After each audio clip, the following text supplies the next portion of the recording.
વક્તા ઈનોય છે, શ્રોતા ઈનોય છે. જો એમ માનીએ તો ખરેખર આ જમાનાની માલિકો સત્સંગ એક બજારું ચીજ થઈ ગઈ છે. સત્સંગ એક હાટડાના વેપાર થઈ ગયા છે.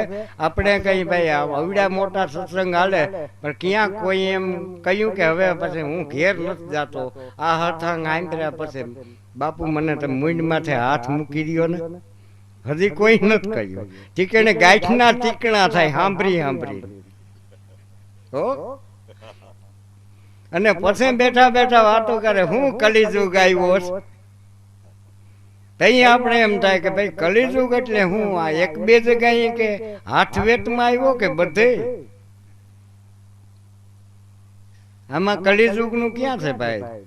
ઈશ્વરદાસજી એમ કહ્યું, અમે વાંયે વાત કરતા હતા, કરહન ભગતે વાત કરતા હતા, આતમ આળસ પહેલા તજ અને ઓળખ આદિ વિસન, જે મનોરથ મન કરે એ સો પુરીએ કરશન.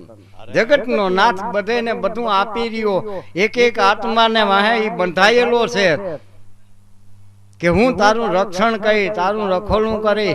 અને એની તો ન્યા સુધી ગીતામાં કહ્યું છે કે રટે તું નામ વનરાવન રાવ, તાહી તન કાઈ ન લાગત તાવ. મારું ભજન કર, પછી તારું માથું દુખે તો હું જવાબદાર છું, તારે ન કરવું કાંઈ. આપણે કોઈ કઠણાઈ લઈને આવ્યા કલેજે ને કરવા તૈયાર નથી, વાંધો એ બીજો કઈ નથી મને તમને. અને તમે એમ ન માનતા કે આ તન ભગત ટીંબા માટે બેઠા તરી ગયા, અમે તમારી પાછલી પંગતમાં બેઠા. તમારે એમ શંકા ન કરવી કે આટા હવે મથરો મટર થઈ ગયા. આ બધું આમ જ હાલે ભાઈ. આપણે જે વાતમાં જે વિચાર કરતા હતા કે આ વાત છે, આ પ્રશ્ન છે, આ બધી એકની એક ચીજ છે.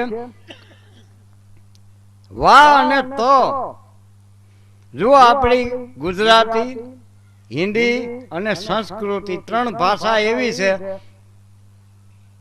નિશાળિયા હોય, ભીણા હોય એને પૂછો, પછી ભણીને બારા નીકળ્યા હોય એને પૂછો.